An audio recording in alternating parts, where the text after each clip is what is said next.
दिन शनिवार। और प्रत्येक वर्ष 8 मार्च को वुमेन्स डे के रूप में हम लोग सेलिब्रेट करते हैं। तो 2025 की जो थीम है वो है महिलाओं का सम्मान और सशक्तिकरण, जो 2025 की थीम है ना।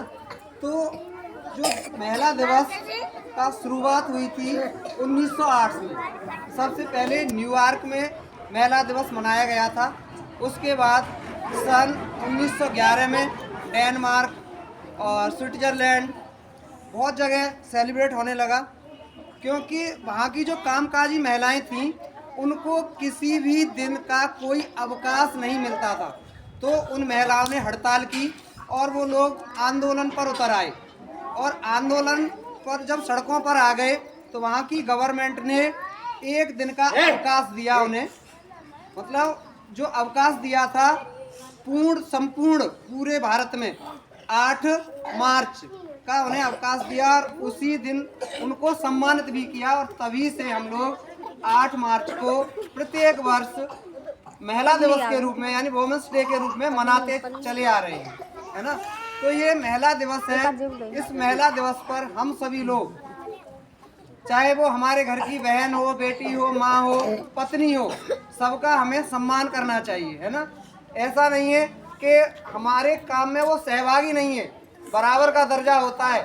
आज के समय में महिलाएं कंधे से कंधा मिलाकर पुरुषों के काम करती हैं और हर क्षेत्र में, चाहे वो शिक्षा का क्षेत्र हो, चाहे वो घरेलू कामकाज हो, चाहे वो किसी भी क्षेत्र में ले लीजिए, महिलाएं किसी से कम नहीं है, है ना। पहले क्या था कि लड़कियों को कोई भी अधिकार प्राप्त नहीं थे, न तो वो पढ़ने के लिए उनको अधिकार था, न कहीं घर से बाहर निकलने दिया जाता था, है ना। और किसी के परिवार में अगर लड़की का जन्म हो जाता था तो वो बहुत ही मतलब अपने आप को ऐसा समझते थे कि पता नहीं उनके ऊपर क्या परेशानी आ गई है। और आज का समय यह है कि तब से और अब तक 2025 में बहुत अंतर आ चुका है। आज के समय में जो मॉडर्न युग है उसमें लड़के और लड़कियों में मुश्किल से 10% का डिफरेंस रह गया है। जो लोग अनएजुकेटेड हैं वो लोग ही ऐसा समझते हैं कि लड़की और लड़के में अंतर है, नहीं तो जो पढ़े लिखे लोग हैं वो लड़के और लड़कियों को बराबर का दर्जा देते हैं। और गवर्नमेंट ने भी ऐसा नियम बना रखा है कि अगर पिता की प्रॉपर्टी पर बराबर का बेटा हो या बेटी हो, बराबर का अधिकार होता है संपत्ति में। पिता की संपत्ति में बेटा और बेटी दोनों का बराबर का अधिकार है। तो गवर्नमेंट की तरफ से भी ऐसा कोई रूल नहीं है कि बेटी को अधिकार कम दिए गए हों और बेटे को ज़्यादा। गवर्नमेंट की नज़र में भी बेटा और बेटी दोनों बराबर हैं।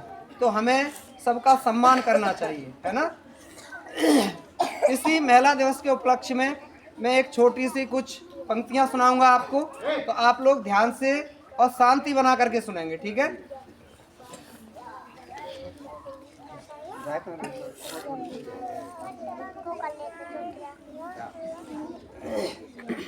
कोटि कोटि है नमन तुम्हारा, हे जीवन की धारा। कोटि कोटि है नमन तुम्हारा, हे जीवन की धारा।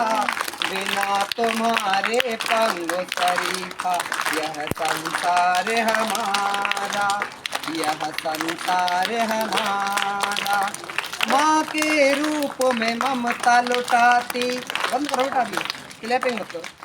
माँ के रूप में ममता लुटाती, बहना हो चुलबुली सी तुम, पत्नी बन परिवार बनाती। इस जीवन की धुरी हो तुम, इस जीवन की धुरी हो तुम। इसमें शंका कहीं नहीं है, इसमें शंका कहीं नहीं है। तुमसे ही जग उजियारा, बिना तुम्हारे पंग सरीखा यह संसार हमारा, यह संसार हमारा। कोटि कोटि है नमन तुम्हारा, हे जीवन की धारा। बिना तुम्हारे पंग सरीखा यह संसार हमारा। पंग का मतलब समझते हैं आप? पंग मतलब बिना पैरों का। एक बिना महिला के, अगर किसी भी परिवार को देखो आप, जिस परिवार में जिन बच्चों की माँ नहीं होती, उस परिवार की कंडीशन देखी होगी। वहाँ पर बच्चे कहीं हैं बेचारे, उनके जो बच्चों के पिता हैं यानी कि उस जो महिला नहीं है उसके हस्बैंड घर में नहीं देख सकते अपने बच्चों को, क्योंकि इंसान जो मनुष्य होता है वो बाहर से कमा के लाने वाला होता है, महिला घर की देखभाल करती है। इसलिए महिला को क्या कहा गया है? लक्ष्मी, घर की लक्ष्मी बोला जाता है महिलाओं को। तो महिला क्या होती है? घर की नींव होती है और वो घर को एक जगह समेटे हुए होती है।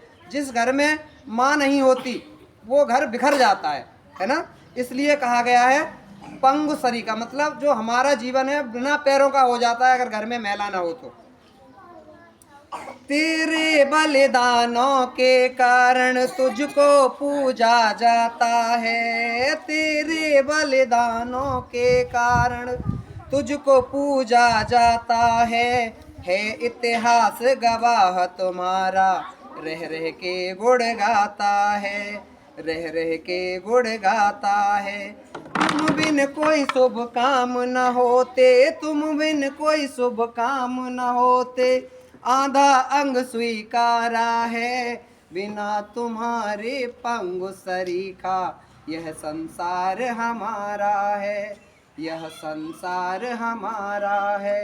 कोटि कोटि है नमन तुम्हारा, हे जीवन की धारा, बिना तुम्हारे पंगु सरीखा, यह संसार हमारा।